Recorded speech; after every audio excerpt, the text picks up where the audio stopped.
Same यही हालात जब दुनिया से जा रहा होता है एक इंसान, मरने से पहले उसकी आंखें फटी रह जाती हैं। क्यों कहा गया है मरने के वक्त सबसे पहले उसकी आंखें बंद कर दो? क्योंकि वो अपना माल देख रहा होता है, अपनी औलाद देख रहा होता है, अपना घर बार देख रहा होता है। मैंने इसको बनाया था, इस तरह से कमाया था, इस तरह से इसको पाला था, ये सब देखता रह जाता है। उनमें से किसी चीज को उठा भी नहीं पाता, ले नहीं जा सकता। यहां तक कि ऐसी हालत होती है खुद जा भी नहीं पाता, दूसरों के कंधों पर सवार होकर जाना पड़ता है।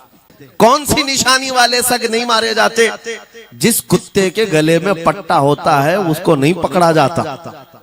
म्युनिसिपैलिटी की गाड़ी भी आती है कुत्तों वाली, वो इंजेक्शन मार के जाते हैं या कुत्तों को पकड़ के ले जाते हैं। बहुत कुत्ते अगर आवारा हो गए, कंप्लेंट करो, कुत्तों को उठा ले जाएंगे। लेकिन उन उठा ले जाने वाले कुत्तों में अगर एक भी बेल्ट वाला आया तो छोड़ देंगे। क्यों? ये पट्टा बताता है इसका कोई मालिक है, ये आवारा नहीं है, किसी का पाला हुआ है। पट्टा बताता है इसका कोई मालिक है। और आला हजरत फरमाते हैं हमारे गले में कादरी पट्टा पड़ा हुआ है, और इस निशानी के जो सग हैं नहीं मारे जाते। हश्र तक मेरे गले में रहे कादरी पट्टा तेरा। गौसे पाक का ये निस्बत का पट्टा पड़ा हुआ है। ये अल्हम्दुलिल्लाह हमें बहुत सारी चीजों से महफूज रखता है। हमें जाहिर सी बात है आज इसी बात पर फख्र भी है। लोग मौलाना साहब कह रहे हैं हक बात कहना इस जमाने में नहीं, हर जमाने में दुश्वार रहा है, हर जमाने में दुश्वार रहा है। लेकिन ऐ नौजवानों, अगर तुम्हें अपनी निस्बत पर यकीन है कि मेरा पीर गौसे आजम जैसा है, मेरी निस्बत मुस्तफा करीम सल्लल्लाहु अलैहि वसल्लम से है, तो फिर खौफ किस बात का, डर किस बात का? इसीलिए हम डंके की चोट पर बोलते हैं, क्यों दबे जिस पे हिमायत का हो पंजा तेरा, शेर को खतरे में लाता नहीं कुत्ता तेरा। अजीजा ने ग्रामी वकार, आज सुल्तानुल औलिया गौसुल आजम की बारगाह में हम खिराज अकीदत पेश करने आए। जो बातें मैं अर्ज कर रहा हूं वो गौर से सुने। करामात ये औलिया इकराम की जिंदगी का हिस्सा है, अल्लाह की तरफ से उन्हें दिया गया। करामत क्या है? ऐसा मुहय्यरुल अक़ूल काम, अक्ल को हैरत में डाल देने वाला काम जो आम इंसान नहीं कर सकता, आम इंसान की अकल में ना आए। अल्लाह के वली से सादिर होने वाला ऐसा कोई काम, उसको करामत कहते हैं। लेकिन करामत औलिया इकराम की विलायत को साबित करने के लिए जरूरी नहीं। औलिया इकराम की विलायत को साबित करने के लिए करामत नहीं दिखाई जाती, शरीयत पर इस्तिकामत ये विलायत की अलामत है। अगर वो मजबूती के साथ हर जमाने में अपने दीन पर जमा हुआ है, वो अल्लाह का वली है, वो अल्लाह का वली है। आज भी हमारी कौम औलिया को ढूंढने पर लगी हुई है। सुनो, अल्लाह का वली ढूंढना चाहते हो तो ढूंढने के लिए निकलते हैं और पीछे पड़ जाते हैं, देखते हैं ये ठोकर मार करके सोने का सिक्का निकाल सकता है कि नहीं निकाल सकता है। औलिया को इन्हीं बातों पर आज भी लोग परखते हैं, सोचते हैं कि अभी बाबा आसमान पर उड़ेंगे तो मैं समझ लूंगा अल्लाह के वली हैं, पानी पे चल के दिखाएंगे तो मैं समझ लूंगा अल्लाह के वली हैं। मैं यहीं बैठा हूँ, अचानक मेरे पास पैसों का थैला खोल के दे दें, अल्लाह के वली होंगे। यानी तुम एक जगह बैठे रहो, हलवा खिलाने वाले बाबा जिसको तुम समझोगे अल्लाह का वली है। मेरे अजीजों, ये जो चीजें तुम समझ बैठे हो अल्लाह के वली के लिए, ये जरूरी नहीं, बल्कि ये देखो कि वो नबी पाक की शरीयत पर कितना कायम है, मेरे नबी के रास्ते पर कितनी मजबूती से जमा हुआ है। मैं आपको पूछता हूँ, सय्यदुश शुहदा इमाम अली मकाम इमाम हुसैन आजम से बढ़कर अल्लाह का वली कौन? अल्लाह का वली कौन है? सारे औलिया इकराम की निस्बत वहां जाकर खत्म होती है। उस हुसैन आजम को देखे करबला के मैदान में, अपने बच्चों की कुर्बानी के सामने भी जमे रहे, डटे रहे, करामत का इजहार नहीं किया, शरीयत पर इस्तिकामत लोगों को दिखाया। दुनिया में जैसी भी आफतें आ जाएं, मुसीबतें आ जाएं, अगर दीने मुस्तफा पर जमा हुआ है, इस्तिकामत के साथ खड़ा हुआ है, वो उसकी सबसे बड़ी विलायत है, वो सबसे बड़ा वली है। अल्लाह का वली वो है जो शरीयत पर जमा हुआ है, डटा हुआ है, कायम है। और करामात औलिया इकराम की जिंदगी का एक छोटा हिस्सा है, छोटा हिस्सा है। और इस्तिकामत ये बहुत बड़ा हिस्सा है। जमे रह जाना किसी बात पर, खौफ ना खाना बातिल ताकतों से, न डरना, इन जालिमों से। ये औलिया कराम की जिंदगी का खास वतीरा है। आज हम सबको जिस चीज की जरूरत है वो करामत की नहीं, इस्तिकामत। करामतें सुनते भी आया, अब करामत से आप ये समझते हैं कि काया पलट जानी चाहिए। लोग आज मजाक भी करते हैं।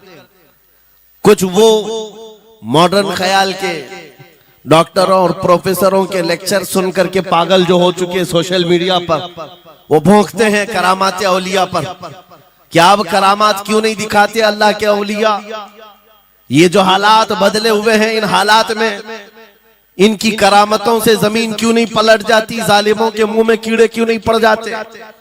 मेरे अजीजों, पूरी दुनिया करामात से नहीं चलाई जाती। वल्लाह मुसब्बिबुल अस्बाब, असबाब पर रखा है। एक मशहूर जमाना बुजुर्ग हजरत मोहम्मद जाम रहमतुल्लाह अलैह बगदाद के हलाकू के जमाने के थे। हलाकू बादशाह जिसने बस्तियों की बस्तियां वीरान कर डाली और इतने कत्ल कर दिया था जहां से गुजरता था इंसानों की खोपड़ियां। उसका जब बगदाद पर हमला करने का इरादा हुआ तो बगदाद से कई मील दूर उसका लश्कर लेकर वो पड़ाव किया और अपने 2 सिपाहियों को बगदाद का मुआयना करने के लिए भेजा। और उसकी दहशत तारी थी सब शहरों में, हलाकू अगर आ गया तो हिलाक हो जाएंगे, इसके फौजी सबको बर्बाद कर डालेंगे। हलाकू का नाम सुनते ही लोगों में दहशत तारी होती थी। तो 2 सिपाही 2 फौजी हलाकू के बगदाद मुआयना करने के लिए आए तो लोगों में खलबली मच गई। अब जाएं तो कहां जाएं?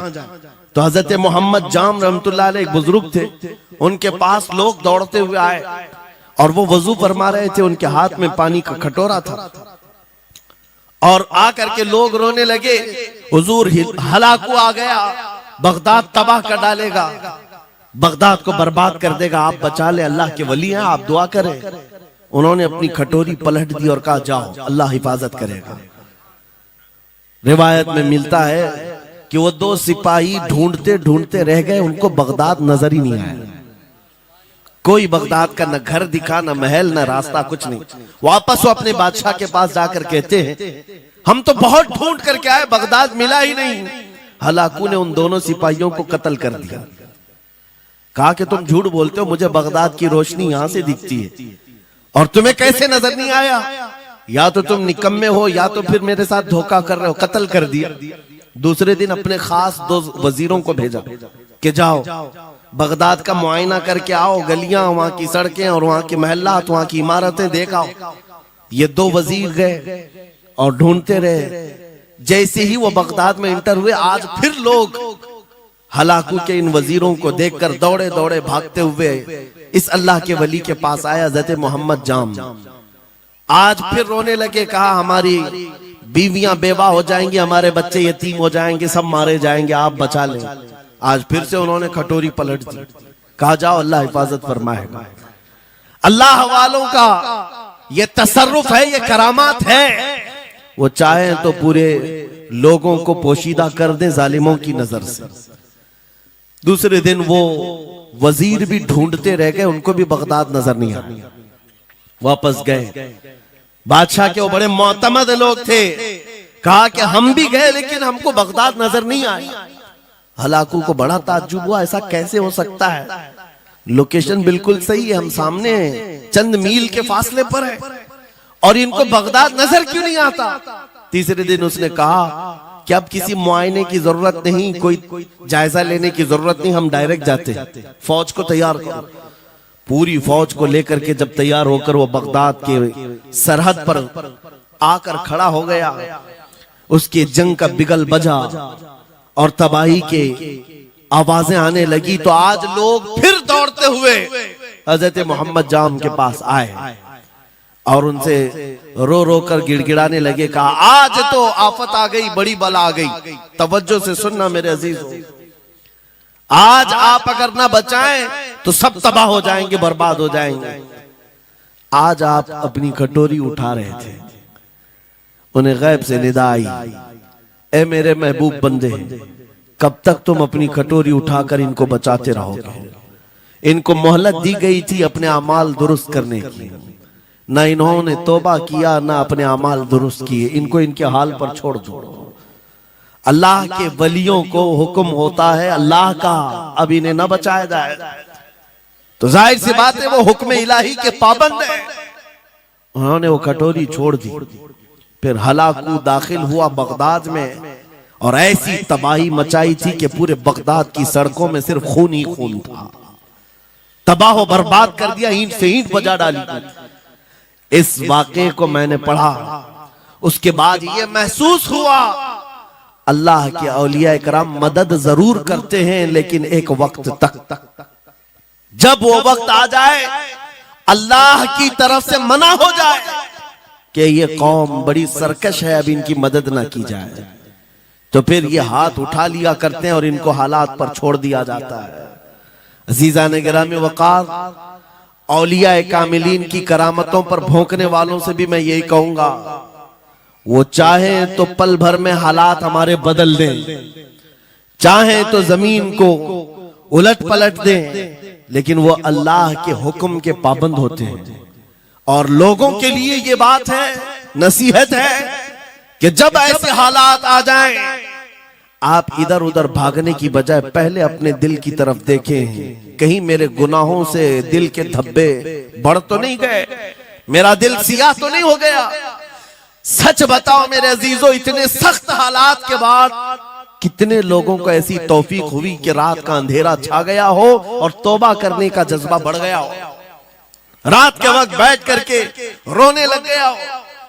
फिलिस्तीन के गज्जा के उन मुसलमानों की हालत सार को देखकर रूह अगर तड़पती है और तुम अपने अमाल की सेहत और दुरुस्तगी के लिए तौबा कर ले जाते हो, ये बहुत बड़ी नेमत है अल्लाह की। फिर तुम्हें किसी करामत के ज़ुहूर की जरूरत नहीं, तुम्हारा बदलना ही दुनिया के हालात को बदल देगा, सब बदल जाएगा।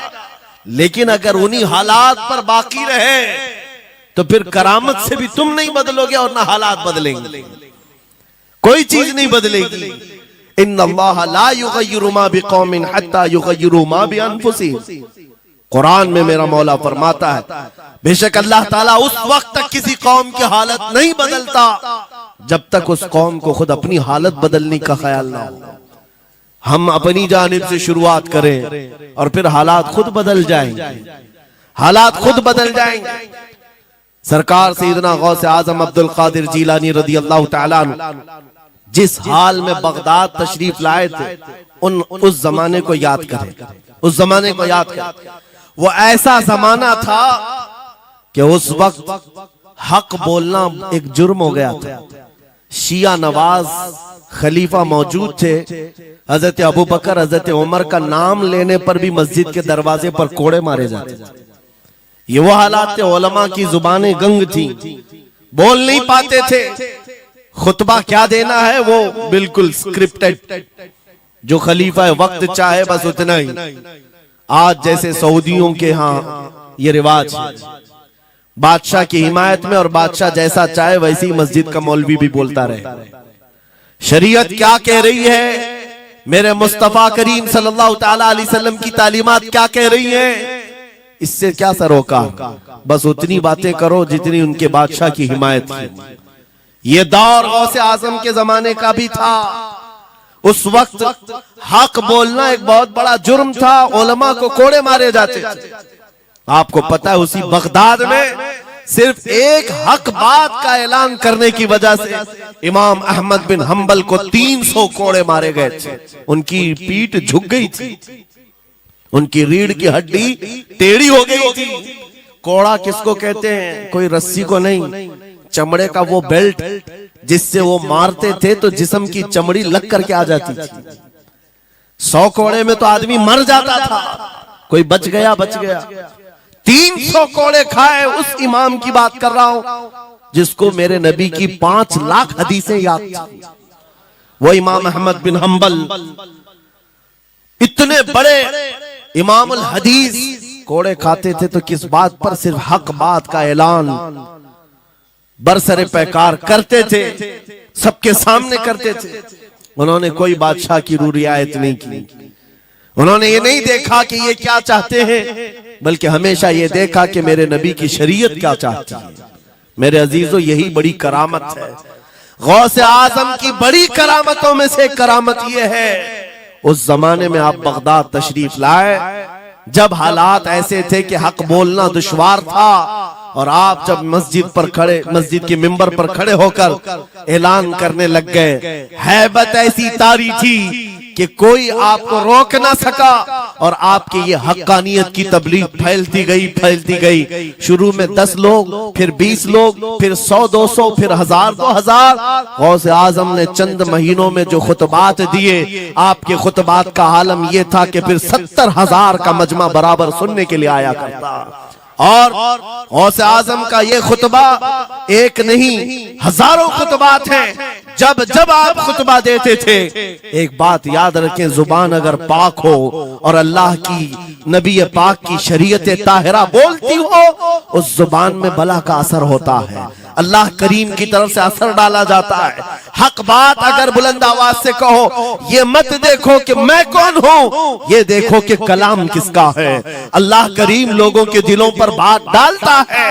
गौसे आजम की जुबान से निकले हुए कलमात ऐसे हुआ करते, मजमा खत्म होने से पहले पता नहीं कितनों की तो लाशें उठाई जाती थी, कितने तो वहां बेहोश हो जाते। किस बात पर?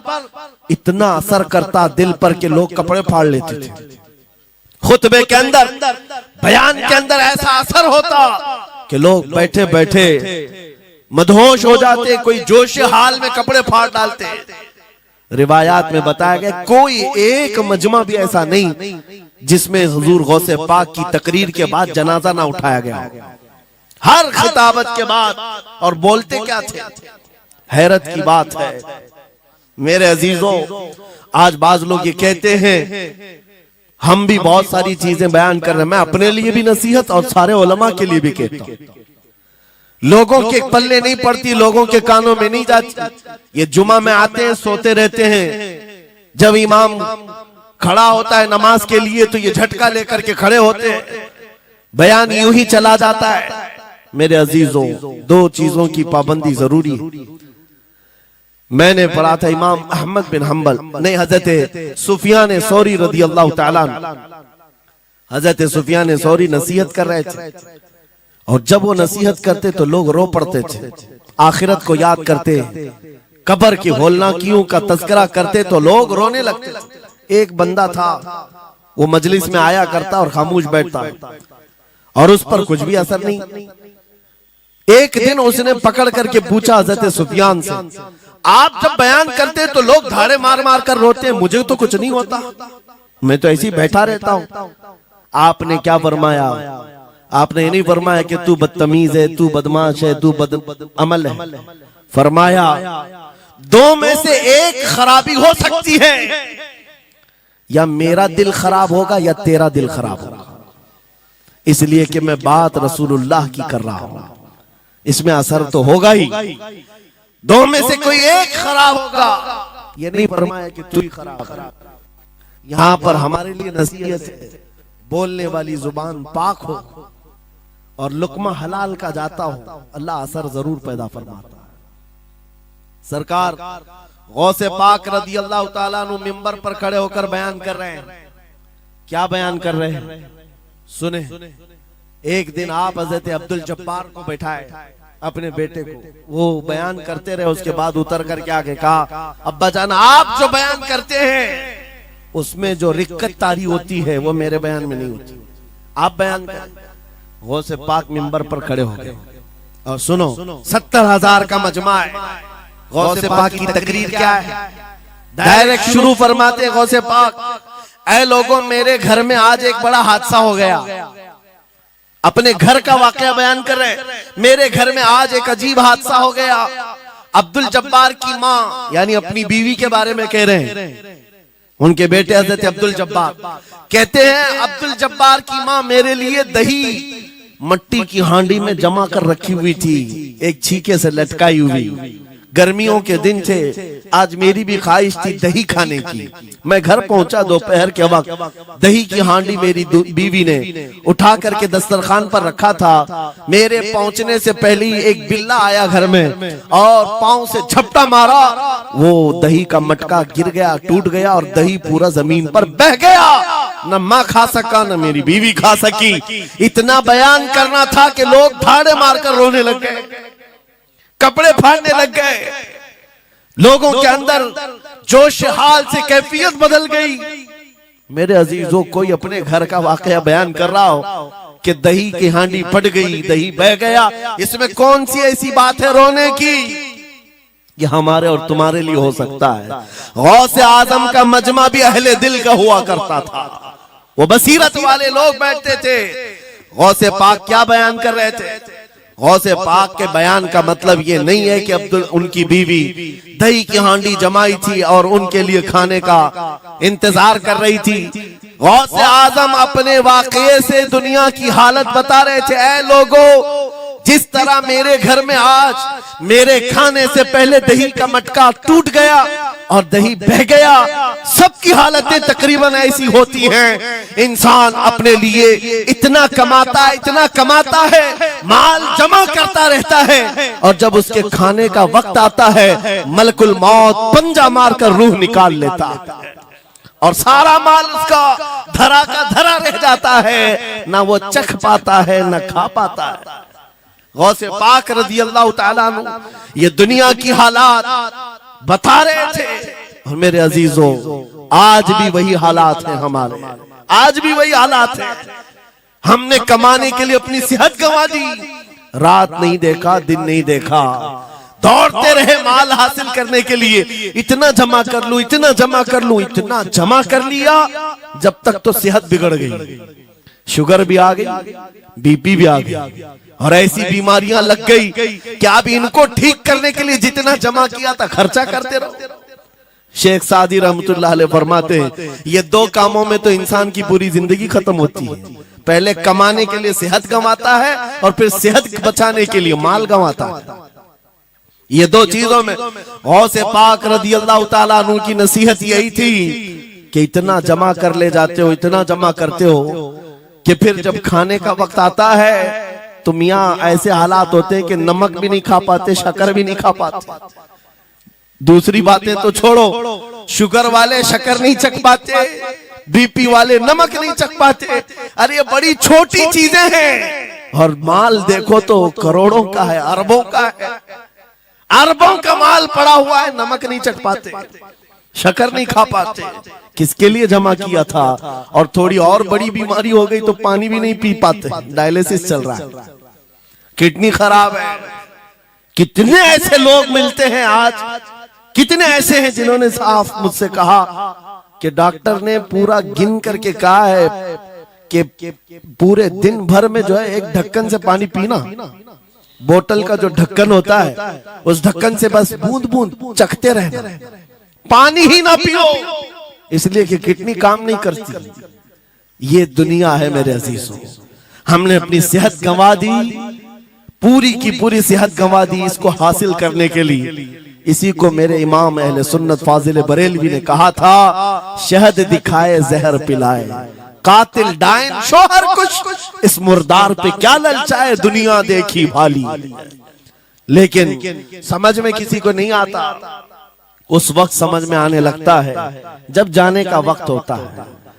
जाने के वक्त हालात ऐसे होते हैं, मैं अक्सर अपने टूर में देखता हूँ, उमरा पे जाते हैं, बगदाद पे जाते हैं, खूब आयश से रहते हैं, सबको पता रहता है प्लेन में सिर्फ 30 किलो का अलाउड है, लेकिन मार्केट में जाते हैं तो उनको कुछ खबर नहीं होती, सब खरीद रहे होते हैं। हो जाए, खरीद करके लाकर रूम में भर दिए और आज शाम में जाना है तो ठोस रहे हैं इस बैग में उस बैग में नहीं घुसा, और उसके बाद फिर एयरपोर्ट पहुंचे तो कभी इसको रिक्वेस्ट कभी उसको रिक्वेस्ट, थोड़ा हमारा भी ले लो, थोड़ा हमारा भी ले लो। अरे वहां सबका 30 है, कोई लेने को तैयार नहीं। फिर खरीदा हुआ वहीं छोड़ करके हसरत भरी निगाह से देखते जाते हैं। किसी की खजूर छूटी हुई है, किसी के मुसल्ले छूटे हुए हैं, किसी के कपड़े छूटे हुए हैं। हर बार हम एयरपोर्ट पे देखते हैं, छोड़ करके जा रहे होते हैं, बड़ी हसरत से देखते हैं। मेरे अजीजों, ये कोई लतीफा नहीं, सेम यही हालात जब दुनिया से जा रहा होता है एक इंसान, मरने से पहले उसकी आंखें फटी रह जाती हैं। क्यों कहा गया है मरने के वक्त सबसे पहले उसकी आंखें बंद कर दो? क्योंकि वो अपना माल देख रहा होता है, अपनी औलाद देख रहा होता है,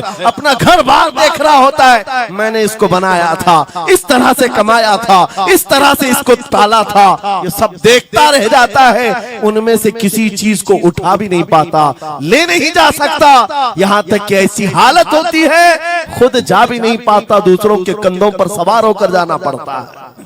ये दुनिया की हकीकत। गौसे पाक की तालीमात अगर पढ़ते रह जाओ मेरे अजीजों, तसव्वुफ का एक ऐसा किला है।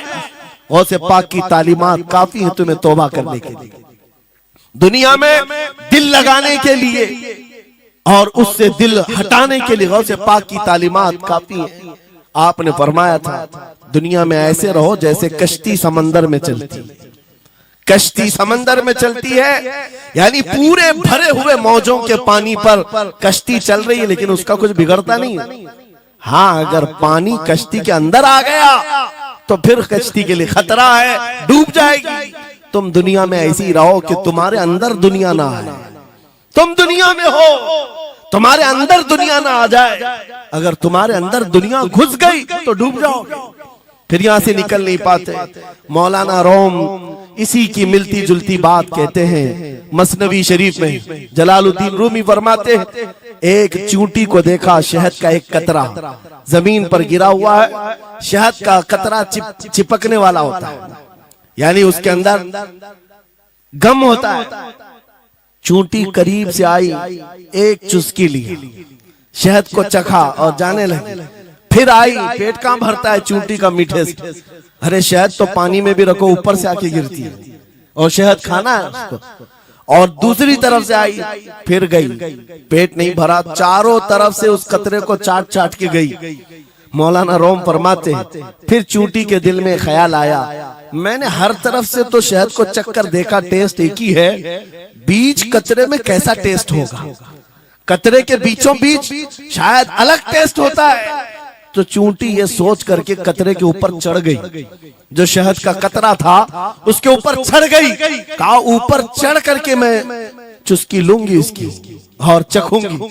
और जब चढ़ गई तो उसके सारे पैर हाथ उस पे चिपक गए।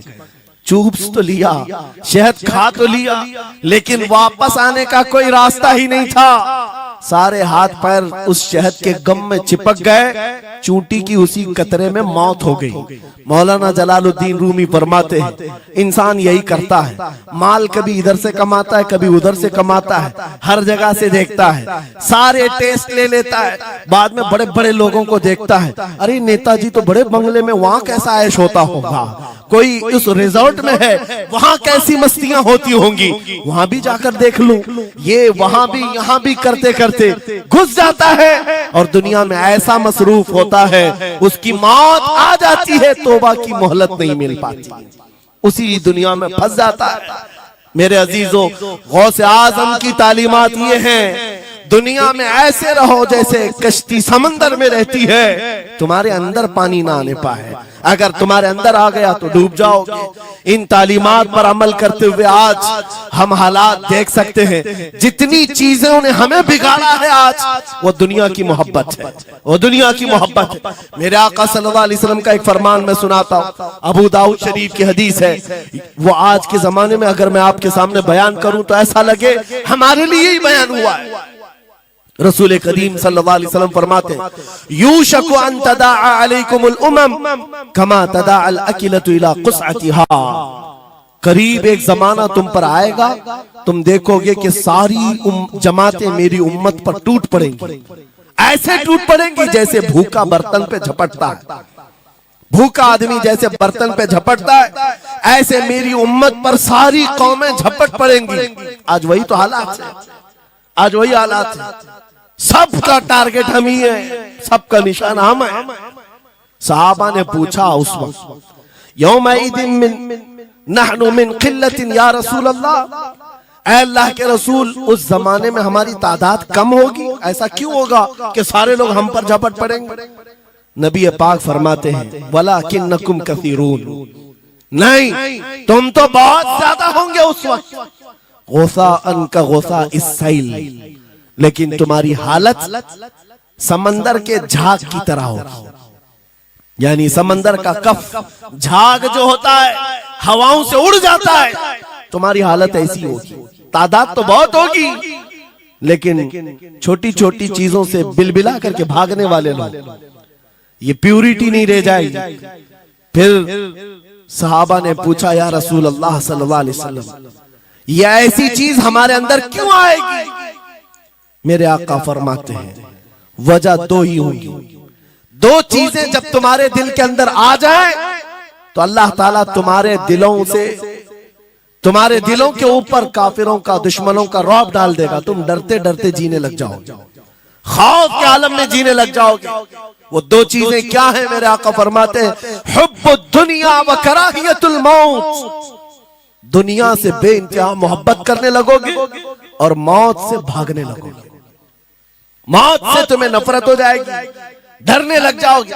ये दो चीजें जब तुम्हारे अंदर आ जाए, तुम्हारे दिलों पर काफिरों का रौब डाल दिया जाएगा, दुश्मनों का खौफ डाल दिया जाएगा। क्या ये दो चीजें आज हमारे अंदर आ गई? है नौजवान, दुनिया में ऐसे मस्त हो गए, हर एक को अपनी मसलहत है। मेरी दुकान कैसे चलेगी, मेरा बिजनेस कैसे चलेगा। मौलाना तो तकरीर करते हैं, ये बोलते हैं इनको कुछ हो गया, हमारे बच्चों का क्या होगा। ये सारी मसलहतों की बातें मैं सुन सुन करके पक गया हूं। बहुत सारे लोगों को तो ये लगता है इनके साथ मत बैठो, वरना कल को इन पकड़ के ले जाएंगे तो तुम्हारा भी नाम आ जाएगा। बहुत सारे स्टेज पर उलमा के हालात पर अभी तो चल रहा है, जिस दिन कोई टारगेट पर आए इधर उधर बैठने से भी डरने लगे। इनके ऊपर इतने केस हैं, बाजू बैठने वालों की भी हालत खराब हो जाएगी, हमारा भी नाम ना आ जाए। मेरे अजीजों, ये सब गीदड़ भपकियां हैं, तुम्हारे ईमान का इम्तिहान। मैं तो यही कहता हूं, हमारे साथ कोई मामला नहीं।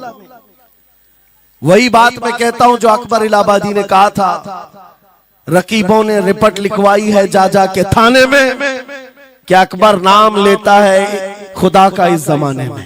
यही रिपोर्ट लिखवाते हैं जा जा करके। हमारी भी जहां रिपोर्ट लिखी हुई होगी, बात यही होगी कि ये रसूलुल्लाह का नाम लेता है और उनके नाम पर लोगों को बात करता है, यही रिपोर्ट होगी। और इस बारे में हम कभी डरते नहीं। मैं आपको बताऊं, उत्तर प्रदेश में वहां के हालात तो पता है, बिल्डोजर की हुकूमत चलती है। लेकिन मेरे अजीजों, एक मौलाना साहब ने कहा, आपके साथ जलसे में बैठकर मैं लब्बैक लब्बैक के नारे लगा रहा था, दूसरे दिन मुझे थाने बुला लिया और फिर मुझे बहुत ज्यादा मामलात हो गए। कहा कि मौलाना तुम ही नारे लगा रहे थे। आप लोग ना डरे इंशाअल्लाह। यहां पर तो उन्होंने मुझसे कहा, मैं कहा क्या हुआ? फिर कुछ हुआ? कहा मुझसे कह रहे थे केस हो जाएगा, हालात बिगड़ जाएंगे, खराब हो जाएंगे। मैंने कहा फखर करो मौलाना इस बात पर, दुनिया चोरी करके थाने जाती है और तुम नबी का नाम लेकर जा रहे हो। कौन सा मसला है? बात सिर्फ इतनी है मेरे अजीजों, हम बोलते रहेंगे उस वक्त तक जब तक अल्लाह तबारक व तआला ने जुबान रखी है। नबी पाक की अजमत और नबी पाक की शरीयत और औलियाए उम्मत की मिदहत बयान करना जुर्म है। यह जुर्म हम 1000 बार करें, अगर ये जुर्म है 1000 बार करें, बल्कि हम दार पर भी, फांसी के फंदे पर भी ये जुर्म करेंगे, क्योंकि हमारे असलाफ ने हमें ये बताया है, जो जान मांगो तो जान दे दें, जो माल मांगो तो माल दे दें, मगर ये हमसे कभी ना होगा नबी का जाहो जलाल दे दे।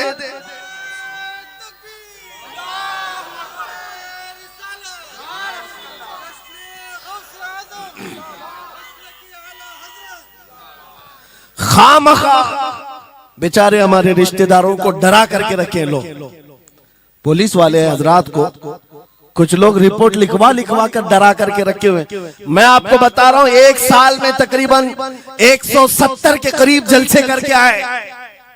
किसी एक जगह की भी रिपोर्ट निकाल करके बताओ कि हमने कहीं फसाद करवाया, हमने कहीं पर लोगों में माहौल बिगाड़ा हो, या पब्लिक भड़क करके एक दूसरे के जंग करने पर आई हो, कहीं नहीं।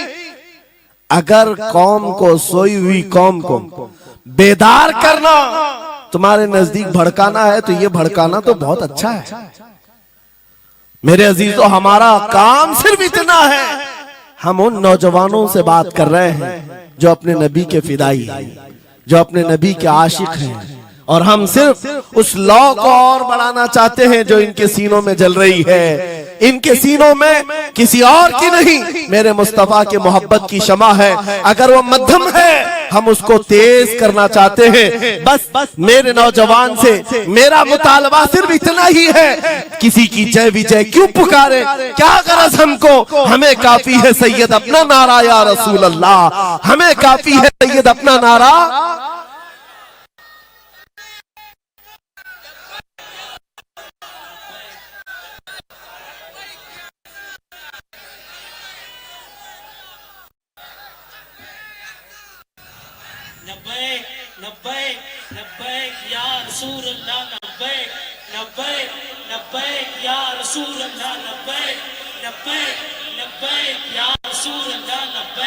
तवज्जो,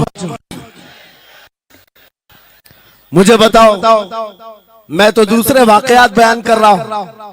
यहाँ आपके यहाँ करंट सिचुएशन, यहाँ लोग बैठे हुए भी हैं, रिपोर्टर भी होंगे और हजरात को देख रहे होंगे। मुझे मैंने अभी बयान में कौन सा भड़काया, ये जो कह रहे हैं अपने नबी को पुकार रहे हैं।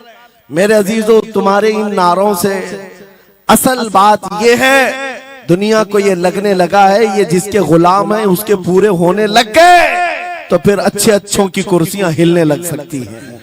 इसलिए कि इस कौम की तारीख सबको पता है, ये वो कौम है टल न सकते थे जंग में, अगर अड़ जाते थे पांव शेरों के भी मैदान से उखड़ जाते थे। हक से सरकश हुआ कोई तो बिगड़ जाते थे, अरे तेग क्या चीज, हम तोप से भी लड़ जाते थे। ये हमारी तारीख है, दुनिया को पता है। दश्तो दश्त है, दरिया भी न छोड़े हमने, बहरे जुल्मात में दौड़ा दिए घोड़े हमने।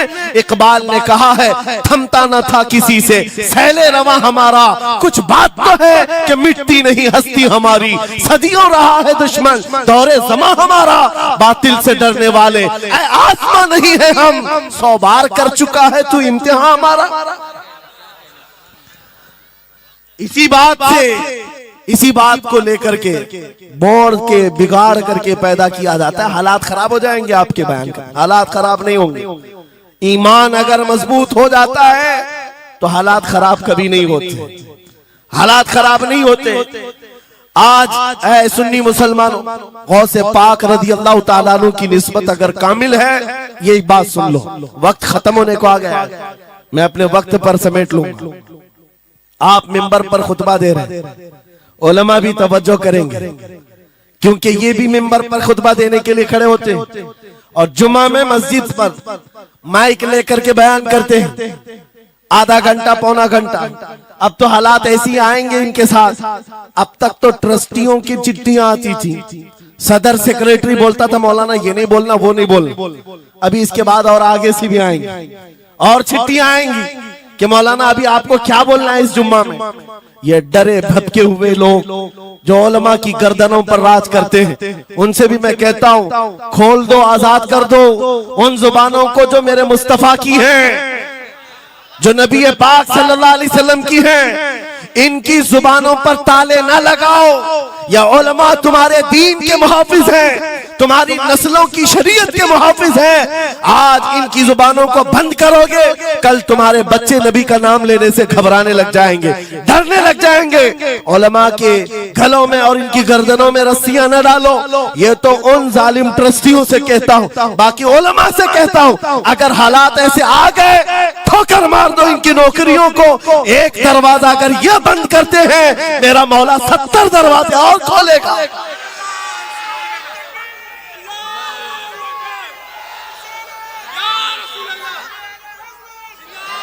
सुनो, गौसे पाक रज़ी अल्लाह ताला अन्हु किस बात से डरते थे? गौसे पाक का खुतबा बयान करने वाले मौलवी हजरात, उलमा सुने, गौसे पाक किससे डरते थे? उनको डराने वाला कोई ट्रस्टी था, कोई हाकिम था? बल्कि हालात ऐसे थे, एक बार खिताब कर रहे हैं मजमे में, बहुत बड़ा मजमा है, खिताब के बीच दरमियान अभी वाज हो रहा है, एक काला सांप गिर गया आपके कंधे पर। सांप गिर गया और गिरा ही नहीं, गिर करके फिर वो आपके गले के अंदर से दाखिल हो गया, आस्तीन में आया, आस्तीन में आया और फिर इधर आया। वो लौट लौट करता रहा। लोग जो मजमे में बैठे थे उन पर हैबत तारी थी, वहशत तारी थी। कोई जगह छोड़कर इधर उधर हो रहा है, लेकिन गौसे पाक का कदम डगमगाया नहीं, ना जिस्म के अंदर कोई हरकत हुई। आपका बयान कंटिन्यू जारी रहा, उसी तरह जारी रहा। वो सांप कभी आपके सामने आया, कभी इधर आया और घूम फिर करके वापस चला गया। बयान आपका मुकम्मल हुआ। लोग खड़े हुए पूछते रहे, या सुल्तान अल औलिया सय्यदी शेख अब्दुल कादिर जिलानी, आपके साथ ये जो माजरा हुआ, ये सांप इतना खतरनाक था, देख करके हैबत तारी थी और आप अपना बयान कंटिन्यू जारी रखे हुए थे, ये क्या माजरा है? गौसे पाक फरमाते हैं, वो सांप तो मुझसे कह रहा था, ऐ अब्दुल कादिर, तुझसे पहले 70 औलिया को भी मैंने ऐसे ही आजमाया है, 70 उलमा को मैंने ऐसे ही आजमाया है और आजमा कर चला गया। गौसे पाक क्या फरमाते सुनो, ऐ लोगों, तुम मुझसे पूछ रहे उससे डरता था या नहीं डरता था? बात सिर्फ इतनी है, मैं उस कादिर का बंदा अब्दुल कादिर हूं, उस कादिर का बंदा अब्दुल कादिर हूं। मेरे उसकी कुदरत पर ऐसा यकीन है, अगर मौला ने मेरी मौत लिखी है तो ये काले सांप से क्या, चूंटी से भी हो सकती है। और अगर मौत नहीं लिखी, इस तरह के 1000 सांप मेरे गले में आए, मेरी मौत नहीं आ सकती। मेरा उसकी कुदरत पर यकीन कामिल है, इसलिए मैं उसका बयान कंटिन्यू रखा, जारी रखा।